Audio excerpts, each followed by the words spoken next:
Hola, Taboo Breakers. Bienvenidos a Taboo Talk Latina Edition. Yo soy Cynthia. And I'm Jeanette, and here at Taboo Talks, we keep it real, raw, and rooted in our cultura. This is a space where we shed the silence, speak on the truth our abuelas were told to hide, and celebrate the stories that make us powerful mujeres. We break cycles, honor our voices, and amplify the mujeres changing the game. Lo que nadie quiere decir, we say it here with heart, laughter, and healing. Today's guest is the definition of authenticity, humor, and hustle. She's a proud Puerto Rican from the Bronx who's bringing la cultura straight to your screen. One skit, one laugh, and one truth at a time. She's an actress, comedian, and content creator making waves through comedy that's equal parts hilarious and relatable.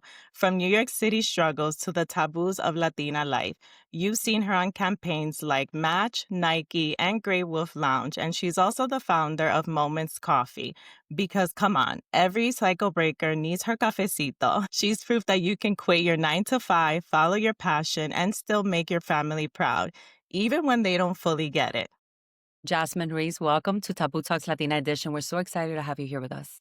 Thank you. Thank you for having me. And I love that intro. Thank you so much. Well deserved. We were Yeah. like, wow, powerhouse.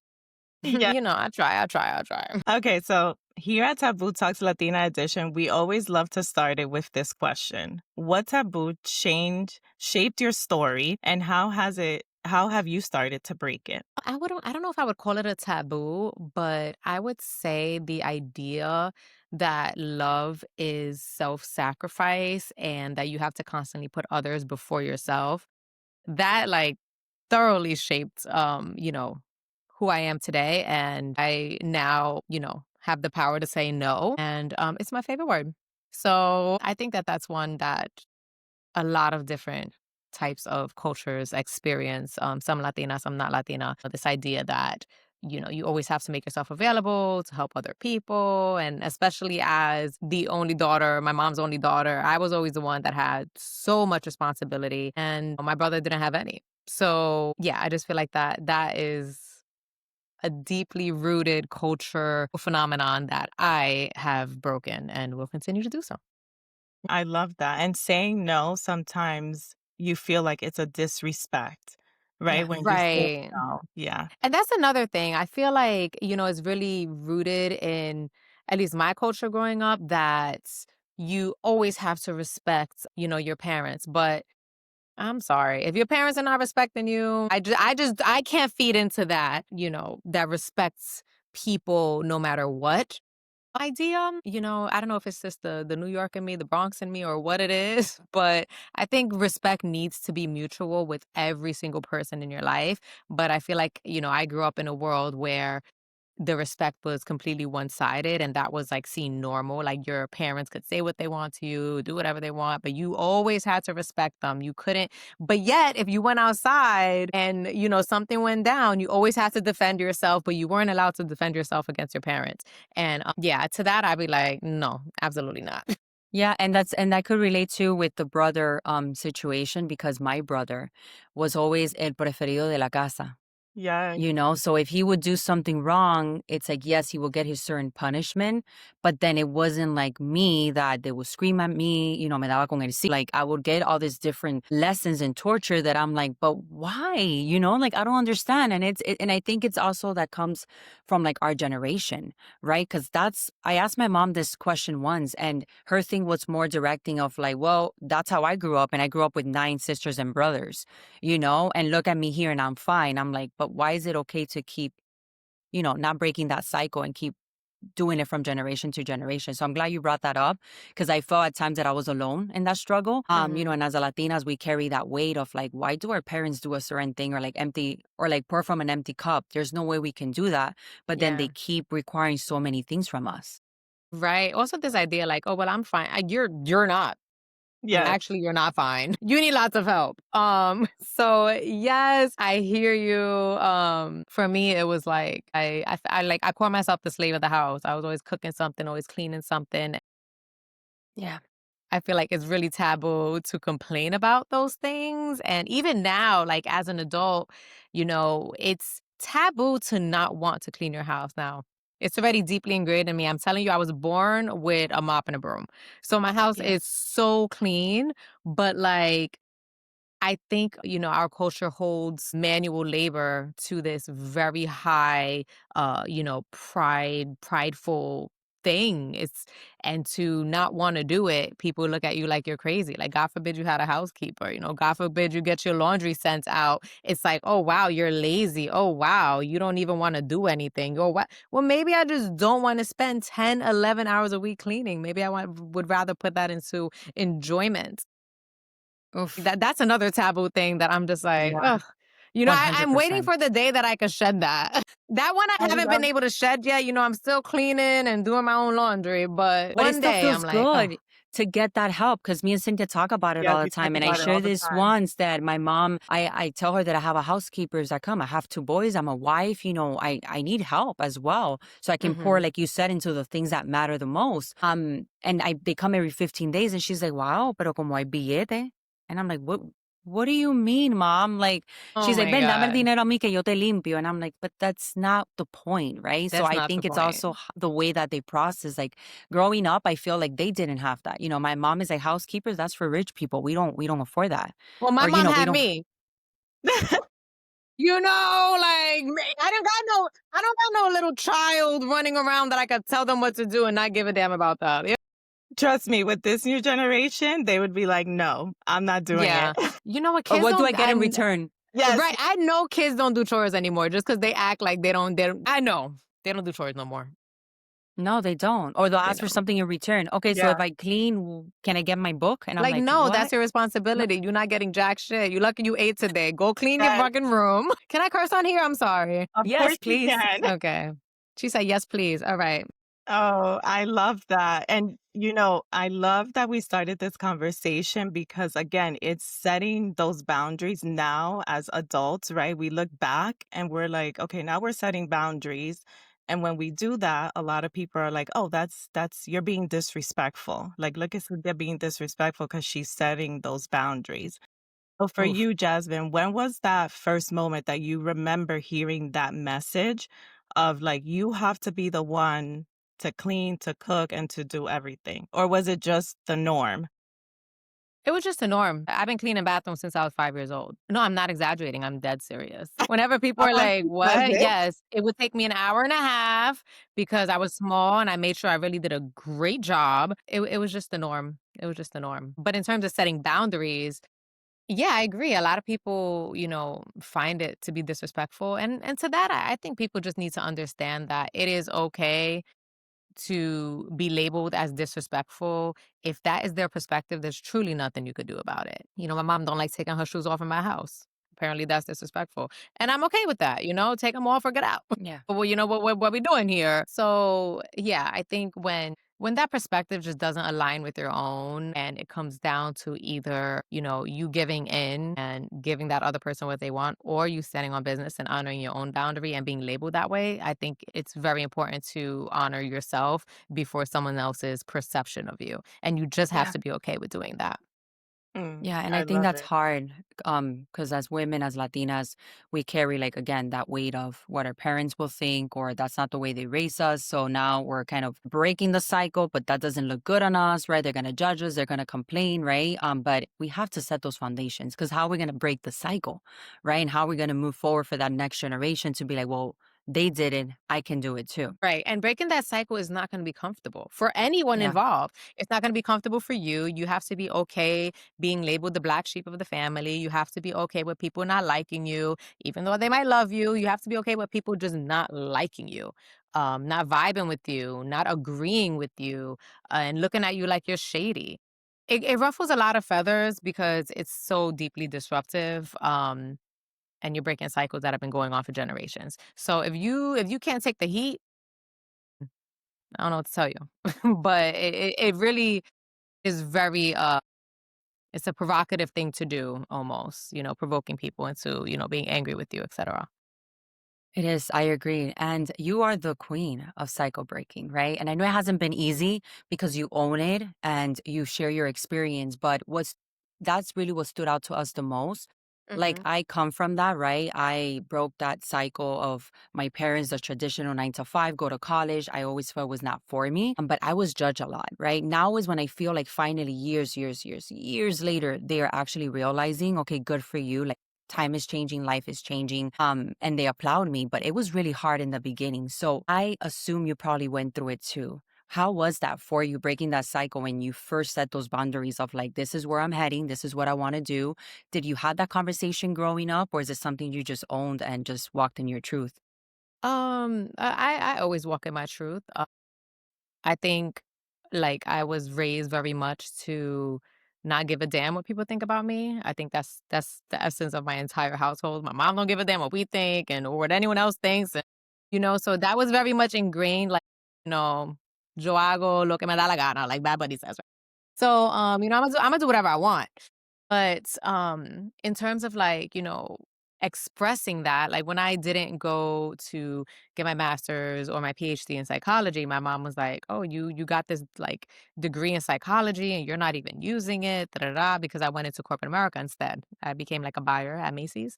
And I was just like, "Yeah, but," I realized I didn't want to go to school for 10 more years. I didn't wanna do it, and Yeah. the thought of doing that felt very dreadful. Like I couldn't even bring myself to do the application. And I spoke to other people in the field. And the more I spoke to people, the more I was like, I actually don't think I want to take this path. Not to say that the work itself wasn't interesting because, I love psychology, nerd about that stuff. But I think the career path was just too daunting for me and wasn't something I wanted to do. Uh, also, I think as a creative, I was always like, pushed towards like an academic route or a corporate route. I went to this institution that I feel like just did that versus having someone be like, hey, you can be a creative and have this creative career. So I didn't really see that as a possibility. But when I finally did, I didn't even tell my mom when I quit my job. I just lied about it for over a year. And Wow. now she knows, that I'm doing this full time. But even so, it's like, that's not real work. Yeah. Like, Yep. can't you just do whatever you want? Can't you just stop working whenever you want? Can't you? Yeah, I can. But there's always, like, this little animosity about it, you Yeah. know? That's not a real job type thing, and I'm like, "Girl, the checks are real. So what are we talking about here?" But I think it's just again, I think it's a generational difference, it's a mindset difference, like, the boomers were very much like, "This is what you do, life is not about being happy." Okay, I beg to differ. To me, life is about maximizing joy, love, and passion. So if I'm not doing that, I don't feel like I'm living right. So I think I just have to become comfortable with that difference. Oof. I love that you just own your truth, like you said. So when you decided not to tell your mom that you quit your job, was it fear of judgment? What was it? And then what was that moment when you told her, like, Mom, actually, I quit my job a year ago? Yeah, it wasn't fear of judgment. I honestly just didn't wanna hear her mouth about it. Like, Yeah. it was, like, for my own mental peace. Also, like, I'm really spiritual, and I feel like her worrying about me is gonna block my blessings or something like that. Like, that's just, like, bad juju. And, even just the judgmental thought of, like, "Oh, what is she doing? That's not gonna work, that's not gonna work." I just feel like you put that energy out there, it's gonna find its way to the person. Yes. So, I didn't wanna tell her anything that was gonna make her worry about me or have doubts about it because ultimately, like, it's my life and everyone has one life to live and they need to live it for themselves and they need to, do what they know is best for themselves. And sometimes you think other people or other people may think that they know what's best for you, but you really know what's best for you deep down. And I'm a very intuitive person and I've learned how to like really tap into that these past few years. So like, I just knew that this was gonna work for me, and I just didn't want her worrying about me. So it was for, like, her peace of mind, but also for my peace of mind. Yeah, same thing with traveling. Like, I don't even tell her when I travel no more. Like, you'll see it when I'm back and I post about it. Be like, "Oh, you were there? Yeah." And it's so funny because I feel like that's most of our fear when we don't tell our parents something. Yeah. I wish we can all just own it, but I feel like reflecting on what you just shared, I'm like, I love the perspective. Because if we Mhm. can start viewing it from that perspective of like, you know what, I don't want to tell them, but not because I don't care. I don't want them to know how well I'm doing and how happy I am, but it's because of the way that they grew up and the mentality they have that we can change. So we have to change how we approach it.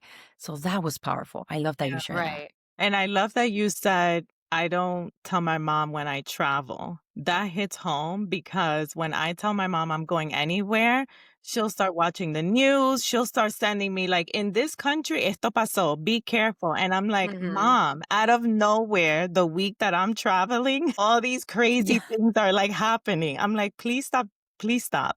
Yeah, yeah.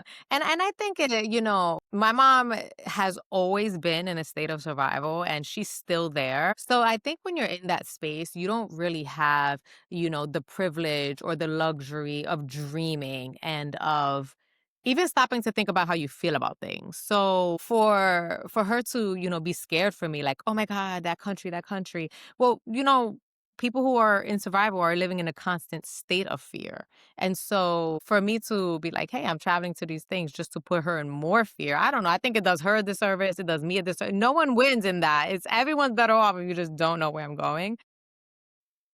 But yeah, I think I don't live in a state of fear. I'm very much like a risk taker, whether it was quitting my job, whether it like in just in life, I take a lot of risks and I'm comfortable doing that. And I just have the faith and self-belief that I'm always gonna land on my feet. But not everyone is that way. And I don't want other people projecting their fear onto me because I'm living in a state of bliss. Yeah, I don't give into fear. As much as I can, knock on wood, I try to always keep that far away from me. I love that mind shift that you have because I never thought of certain things that way. Like, again, going back to the traveling, I would get annoyed telling my mom, and then she'll, bombard me with all this fear. But the way you put it, it's like so beautiful because, yeah, that generation, like you said, they came here, to hustle, right? And they have such a different mentality, which we can't blame, right? So Mhm. I love Yeah. that mind shift, and you're looking at it through different lens. So I love that.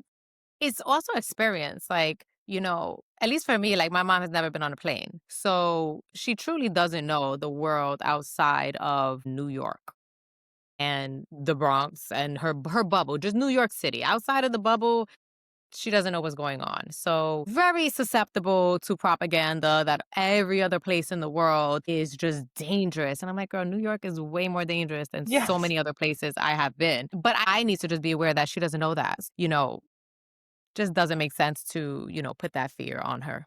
Wow, and that makes sense. Yeah, I was just in New York and I went to visit Cynthia in Connecticut, and my mom, it had just happened about the subway incident. And oh my gosh, It was and that I'm like, week. Mom, it wasn't even there. And she's like, yeah, but New York is worse. And it was like, so honestly, like I went with peace of mind and like with your same perspective. But I'm not gonna lie, at the subway in New York, I was like, this look, I'm against the wall, like fearing because that's what they put on us, right? And they don't mean bad.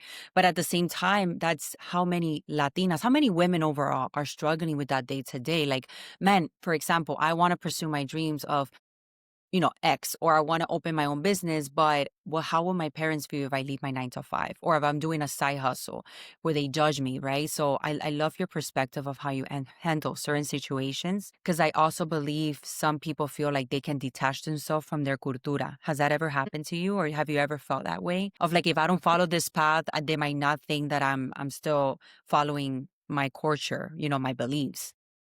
So, in terms of like culture, I think a lot of things are actually trauma and they're passed off as culture. And I think I would just, question if the trauma of XYZ, whatever the trauma is that's stemming from, did not exist, would that cultural thing still exist? And if the answer is no, then I don't know. Is it culture? Is it? It just makes me think twice about that. Oof. Also, in terms of like, like for me, I didn't grow up particularly like deep in Puerto Rican culture. My mom she was in foster care and taken in by Italians. So she actually pulled up with a lot of Italian culture. And then I had a stepdad, that entered my life at like 8 years old and he brought in a bunch of Puerto Rican culture. But then I grew up a lot around a lot of Puerto Rican people, Dominican people, and Black people. So I feel like I am a mix of many different cultures. But as I've gotten older and, learned more about, what it means to be Puerto Rican, especially these past like 5 or 6 years, um, I've done a lot just more learning about, what that is and like what it actually means, like my personal history, because the history in the history books that we're learning in school like that actually has nothing to do with me. You know what I mean? Yeah, so My true. family was over in PR. So the idea of like Puerto Rican culture to me is something that I'm always learning. And I tell people all the time, like I get more Puerto Rican every year. Every year I'm learning more Puerto Rican recipes. Every year I'm trying to go to Puerto Rico, an extra time. The every year I'm trying to get my Spanish better. Oh, I don't really think of, am I letting go of my culture by being this cycle breaker? Because I see a lot of the things I grew up with not as culture, but as trauma. I know they are culture, but I'm just saying, like, from a different perspective, I think they're very Yeah. trauma focused. And if that's the root, then I really don't care to preserve it. What I do want to preserve is the food, the music, the dance, Yeah. the things that make me feel joy because that is what I censor in my life. So yes, so that's my answer to there. Like I want to preserve the Beautiful. things that really matter, not these little, rules that people think are culture. I love that, right? Because I think So good. for me, one of the biggest thing was like I always tell Jeanette, growing up, I had to be the good girl. I had to be quiet. And when my mom was hustling and running errands with me and my brother, we had to sit still and be quiet. And that was instilled in me all the way until my teens and adult life. I was so shy. I didn't want to speak up. 'Cause I thought that was just part of the culture, and now Mhm. that you say that, it's like, well, no, that has nothing to do with the culture. That was just Powerful. the trauma that they instilled in you. Yeah. She had a lot to do and she didn't want to be Right, overstimulated yeah, having to watch you guys run around. Now stuff yeah. like that, sometimes I'll see kids running around, I'm like, sit your ass down. Yeah, Yeah. And I'm like, where's your parent to give you the look? Like, you yes, know, look, That oh, look, that was powerful. that Nowadays, it's like you look, give the that look and look. it's like, "What, mom?" I'm like, yeah. Yeah, no, no. My mom had a look, but also my mom, she a little ratchet. She wasn't scared to turn up in public. So Same, my mom, she same. would, my mom would turn up in public. She, don't give a damn. But yeah, stuff like that, I think is funny. Those are cultural moments, definitely rooted in like, some trauma, but like, those are the ones I laugh at. I'm like, Yeah, so and good. sometimes I tend to do that with my kids, especially my youngest, he's 4. He's a boy and he's all over the place. Oh my God, he moves so much. And sometimes, again, when I go out, I'm like, oh my God, can you just like stay still? Like just sit down Mhm. and stay still. And I'm like, no, Cynthia, please don't say that because that's a trauma that you had to endure. Okay, now let's switch it over to comedy. So I know comedy has like this beautiful power. It like takes the pain and turns it into something so beautiful that makes people seen. When did you realize that humor could just be like that bridge between healing and truth telling? I grew up in a culture of that. My brothers are really funny, their friends are funny, my mother's funny. And oftentimes, a lot of tension in our household was eased with humor. So that was something I was kind of always around. Now, as an adult, I do comedy online and stuff like that, but in terms of my personal life, I actually hate that now when, humor is used to ease tension. Especially when I'm like, can we just have a conversation and get to the bottom of this and stop trying to cover it up? And that's just I'm very direct. I can be confrontational. And yeah, I don't shy away from any of those things. So I no longer use humor to ease tensions. Now I just use it to as a form of catharsis for me when I'm making content or to make fun of relatable moments or to express a very strong emotion, whether good or bad. I'll like try to turn it into something funny.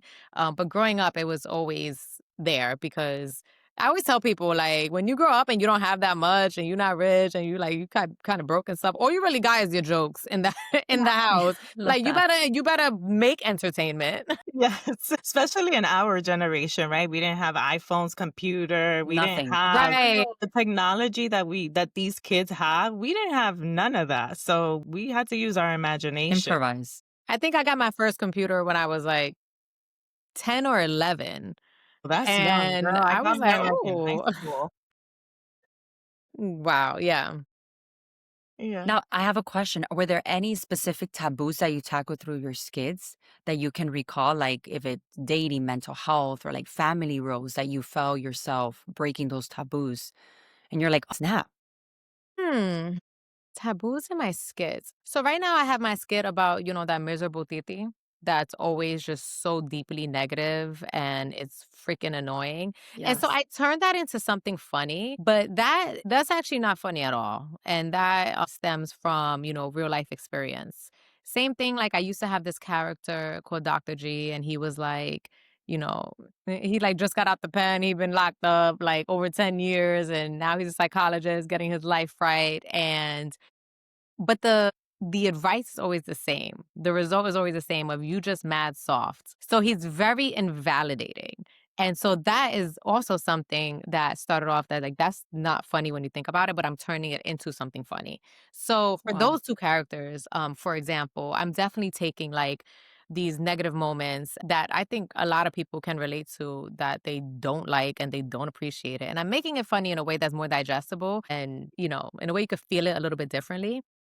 But I think that, that miserable aunt is definitely taboo to talk about. Like, no one's allowed to tell her to her face, you're Yes. miserable and nobody likes you and you need help. Like, So no one's true. allowed to tell her that. It's always just like, oh, she's not happy. Just Pobrecita. deal with it. Just Yeah. pobrecita, pendito, just deal with it. And I'm like very much against that. Like, I'm very much about putting up a mirror to people's face and saying, look at yourself. But again, I'm the cycle breaker. I'm the black sheep of the family. And nobody likes that. So I turned that into something where I could just laugh about it. But those are a couple of moments of me making fun of stuff. Love that.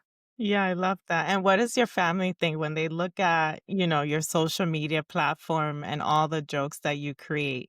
What do they think? What are their reactions? Yeah, it's so funny. My mom is like, "That's me," and I'm like, "I'm glad you know." Like she'll comment, "Oh, that sounds like me." It is.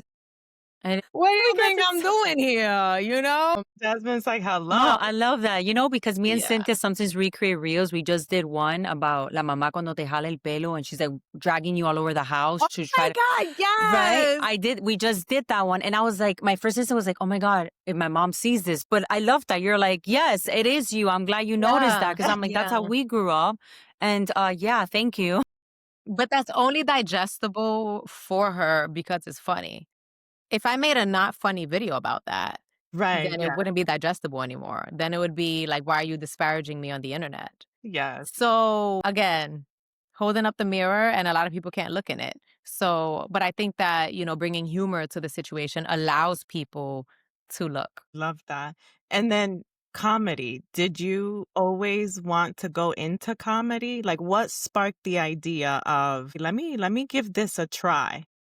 Yeah, I call myself the queen of the pivot because I've done so many different creative endeavors, since I've started doing creative things, I guess, back in 2017. So I'm like always pivoting to something new. But comedy, I mean, I've always been funny. I'm not gonna say I haven't been. I've always been funny. I've been growing up, I was always joking with my friends and stuff like that. But in 2020, everyone was on lockdown. I was miserable. Oh my God, I was so deeply miserable. And making fun of things on TikTok was like the only thing that got me through lockdown. Yeah. So I was like very much healed through my own comedy or healing, or like I said earlier, it was such a form of catharsis for me and a form of escapism in a way. And that is when I was like, "Oh, wait, I could actually do this. I'm funny as fuck." Nice. And then I went on to do stand-up for a while, and then I went into sketch comedy, and I always loved performance. Like, I was a dancer. Yeah, I performed dance on stages and stuff, so I really love performing, and I think putting comedy and performance together made sense, so I did stand-up for a while, and then I did sketch comedy, and now I'm here. Now I'm here still doing, internet comedy, and yeah, I love it. Love So it. good. So good to get to know that background, right? Because I feel that some people are like, I honestly don't think everybody can do comedy, right? Because you just have to have like what you have that whatever you say, I can laugh at, if that makes sense. Thank you. Other people, it's like, you're trying to laugh because you're not trying to like be that person, right? Because you still don't get the joke. So I think it also takes a lot and you grew up with it. So it makes a difference. But honestly, what you do is so good. Like every time we Thank come you. across one of your reels, it's I like we know. can either relate or we laugh so hard or we reshare with one another. Like, this is so good. So, yeah, I applaud you for that because I Thank you. know I that love that not you many say that. can. Yeah, it's so Uh, good. I love that because one time, like, I was, like, in my house with my friend, and I'm, like, laughing at something, crying, and I'm like, "Oh my god, this person is so good," and she's like, "You know you do that to people, right?" And I was just like, Yeah. Oh, "Oh my god, people laugh at my stuff this hard?" Oh, and I felt really good because I thought that was the funniest video I've seen, so thank you. no, of course. It feels so good, doesn't it? I bet. Yeah. No, yeah, for sure. It's so well deserved. Now, I want to bring it back because I know we discussed about, growing up, hearing a good Latina, right, doesn't talk back. Calladita te ve más bonita, right? What message do you personally get about how a woman should act? Like growing up is things that you have to unlearn, but can you name one of the ones that you had to unlearn in order to become who you are today? Oof, wow, so many things. I grew up with a lot of, like, children should be seen and not heard. And I didn't like that because I always felt silenced. Yeah. And I think I was, like, wise beyond my years. I was, like, one of those kids that thought they were, like, grown, which is just the product of having too much responsibility at a young age and being put in situations and being told too much information at a young age. So I just wanna say, if you have a kid that, like, thinks and swears they're grown, you're probably, I don't know, telling them too much of your business or not censoring them enough. So I was one of those kids. And so I was always hearing like children should be seen and not heard. And it just gave me this idea that like, you need to make yourself smaller. And as I got older, I was like, I'm not a child anymore, but I kind of was always treated like a child. Again, I got my mom's only daughter. I'm the youngest one with the most responsibility. So I was like constantly told like, oh, you're the child and I'm the adult. But then I had all this adult responsibility. So it was very confusing for me. And so I think that this idea that, you know, you just have to accept things as they are. That was something that I threw out the window. Like the second, I hit an age where I was like, I'm a teenager. Actually, I don't. And then I started Love to, that. have my own rebellious moments, which kind of just continued forever. Hence being the cycle breaker is a lifestyle of rebellion. So I would say that's one thing, the idea that you have to shrink yourself and make yourself smaller. And I don't think that boys are given the same lesson. I agree. Yeah. Yes. Yeah. I love I that you agree. say that. Yeah, because with my experience with my brother, it's the same thing. They're not giving the same lesson. And now I have two boys. So I'm trying to break that, from what I saw growing up in my household, and there's not like, oh no, you're not a woman. You're, because you're not supposed to be doing this. That's when you get a wife. Like, no, I'm trying to teach them young differently. But I can so relate because every time you mention that, even though you were an only daughter, I can picture myself in that role. But now with a brother, then not getting the same responsibilities or the same castigos, right? Or same lessons. Like, it's like, Mhm. no, you can because I'm trying. My mom's thing was always like, te estoy tratando de preparar para la vida, right? So Right. you But Yes. can why is it be, we the only ones that got to be prepared for I yeah. life? I'm like, what know. about Yes. him? Like, Yeah. yeah, Right? he has the wife when he gets older, but it's not okay, See, So, I yeah. saw this thing. It was like the problem with the world is that, women are not dependent on men. Men are dependent on women. Mm. Teach your boys to be independent. Yes. Yeah. Men are not independent. And it is so frustrating because women don't want to take care of a man. It's different if it's like, I love you, I'm gonna make you this dinner versus you don't even know how to cook dinner. Just a little funny example. But like, yes, like everyone needs to know the skills to survive. The idea that that is even a gender-based thing is just It so is. frustrating. Yeah, It and is. it's funny because it's almost to them, it's like because I see it with, like, my mother-in-law, like, when she comes over, like, she'll serve my husband's, like, coffee and breakfast, and I'm like, "You do know he can do all these things on his Mhm. own?" And she's like, "Oh, but I haven't seen him in a while." So Mhm. it's like I mean, he's old, he's an adult now, but she tries to do the same with my boys. And it's Mm, like this constant struggle of like, "Please don't do that because 'cause they're right. independent. When you're not here, they know how to Yeah. make their Figure breakfast it and out. everything." But to them, I don't know what it is. Like, is it that they're just trying to protect them or just be, how do you say it? Ciberciar, like, Yeah. serving them? Like, I don't know Yeah. what it is. think acts of service is a huge love language for Yeah. many different communities. Yeah. So it's definitely like their way of saying like I love you. And that's something I definitely picked up. Like if anyone is staying at my house, I'm making you breakfast. I'm pulling out the red carpet of food for you. Like I'm just a host and I do love to serve in that sense. I think the problem comes in when the other person just doesn't have the knowledge of how to do it themselves. So it's one thing to be like, I'm serving you because I love you and I want to. Like Right. I said earlier, versus you actually don't know how to serve yourself. And if someone doesn't know how to serve themselves, then I don't want to serve you shit. Yeah. Go fucking learn, I'm actually you go starve because I'm Hard. not doing a damn thing for you. So, yeah, I think it's a love language, especially when they don't see them often, like they want to just be there for them as much as possible. But I get it. It could be disruptive to how you're raising your kids. And Yes. it usually happens with the boys because then you're like, ¿Y yo no me vas a hacer mi café? Right? You're Yeah, it's like, not done okay, to but me. me. I forgot to add that. It's not done to me, only to my husband. That's But crazy. I love you. If she listens, I love you. Oh my God, I love it. Okay, so what advice would you give to the young Latina still trying to please everyone? Mm. Girl, stop. The more you please other people, the less you please yourself. And I think, honestly, what it comes down to is you really got to put yourself first. And we are taught that that is taboo. You cannot put yourself first. It's selfish. You're a bitch. You've abandoned your family. But no one ever talks about the flip side of like, why are y'all depending on me so much? Why are you guys holding me back? Why don't you allow me to fly the coop and spread my wings? If you are not okay with disruption, then you're just constantly going to be tied to other people. And I'm not saying, abandon your family if they really need you. I'm saying I'm saying you need to honor yourself and not completely lose yourself in, the judgment of what your family thinks about certain things. Oof. And only you can do that. But you have to be okay with people, like I said when I first started, not liking you and not respecting you for that. I That's love that. powerful. I Yeah. guess don't hold people's opinion of you in such high regard. And that's harder because like the people you love the deepest, you really care what they think. I really care what my besties think about me. But, yeah, I don't know. You have to be okay with not caring what people think about you, especially if they're from like a different generation. Like I care what my friends think about me more than what my mom thinks about me. No shade, but she's from a different generation. So Yeah. whatever she thinks about me, I'm like, that's kind of null and void. Because you were raised during a different time versus if it's my friends, like I'm like, whoa, whoa, whoa, whoa. Wait, what? You Yeah, think what's I'm going on dating for here? something? Like, what is going on here? Like, there's a disconnect. We need to resolve this right now.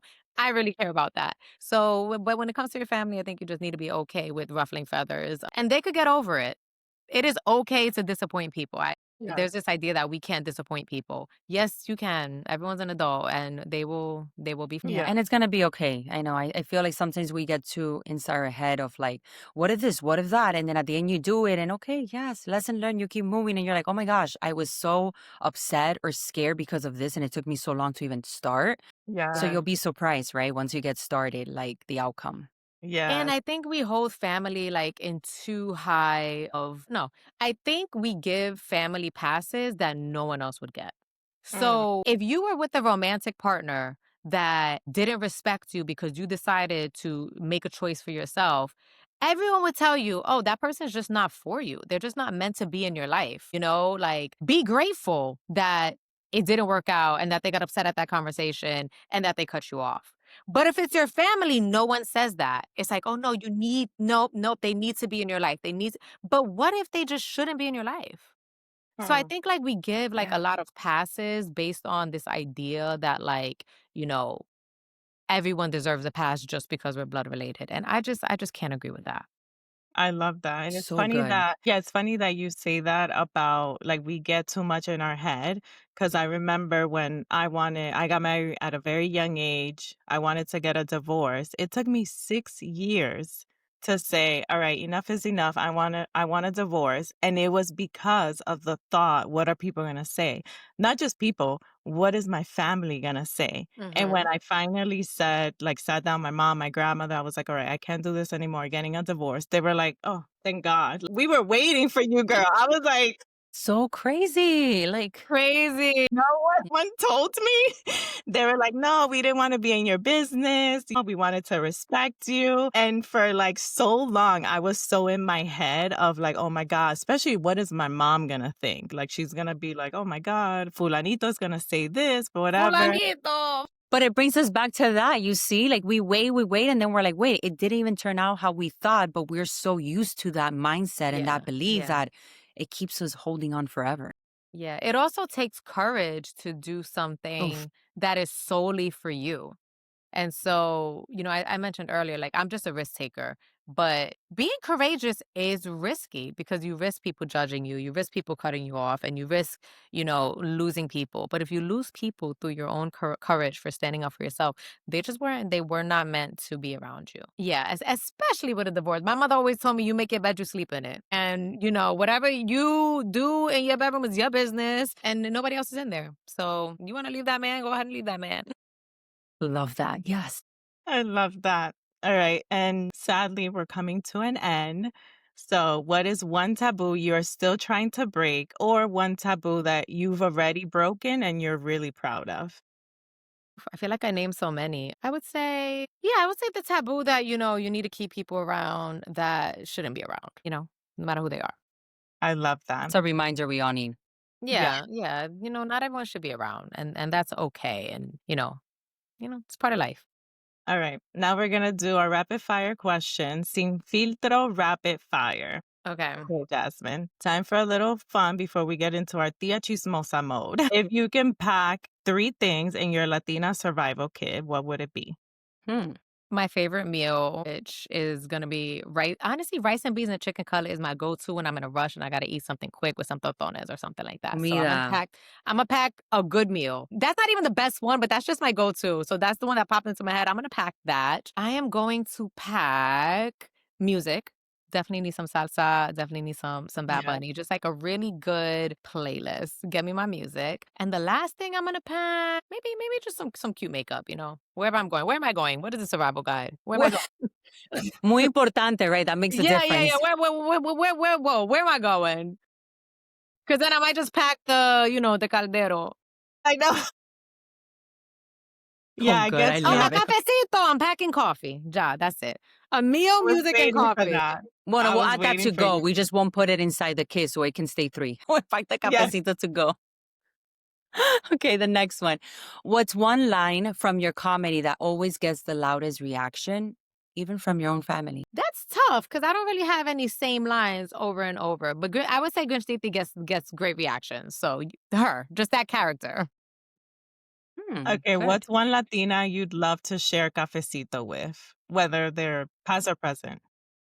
Past or present, a cafecito. Wow. I am gonna say. I mean, does it have to be a Latina? Can it be a Latino? Yeah, it could Because be I want a coffee with Bad Bunny. I want to get a coffee with Bad Bunny, I and I want to figure just you chit would chat say with that. him, and talk about the revolution. perfect. So good. Okay, ahora sí, we couldn't wrap up without bringing out La Tia Chismosa. Ladies, the one who always had something to say at every family party. So, Jasmine, if your Tia Chismosa could see you now, thriving, acting, running your own coffee brand, and making millions laugh, what do you think she'll say? I think she would be like, wow, and now I'm gonna put on my Grinch Titi voice. Wow, yeah, look, she got something going for her, but she still don't got a husband. I don't know, something's gotta be wrong with her. She would definitely say that. She'd be like, oh yeah, I mean, she don't got a real job. She don't got a real job. What's she doing? Making jokes all day online? Like, come on, what is that? Just bochinchando over there, saying nonsense. But deep down, she would know I'm that girl. Yes, and deep You down, nailed she every loves single you. spot. And that is what she would do. And she only got a cat. Wow. Yeah, she's going to be a cat lady. You watch. Se va a morir con todos los gatos. Right, right. Exactamente. Oh my God, I love that. Oh my God, Jasmine, thank you so much. And please tell our listeners where they can find you, what's next for you, and of course, where can they grab your coffee? Yes. You can find me on Instagram at the Jasmine Ruiz. That's Jasmine.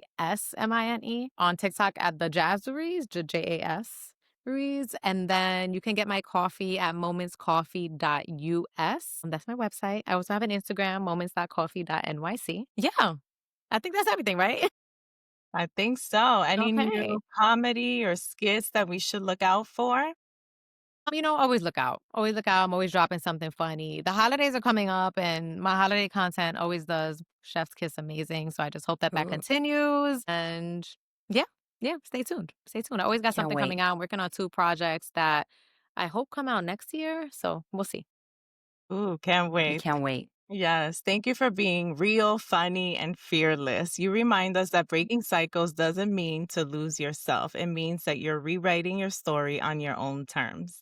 Yes, Yes. And it Jasmine, means you're thank actually you. finding yourself, Yes. Oof, that one is the real powerful. you, Thank the you. real you. Thank you for being a voice, for the mujeres who dare to dream louder because we need more of that. And to laugh harder and to live boldly. You're paving the way for the next generations of Latinas. So thank you. Thank you so much. Thank you.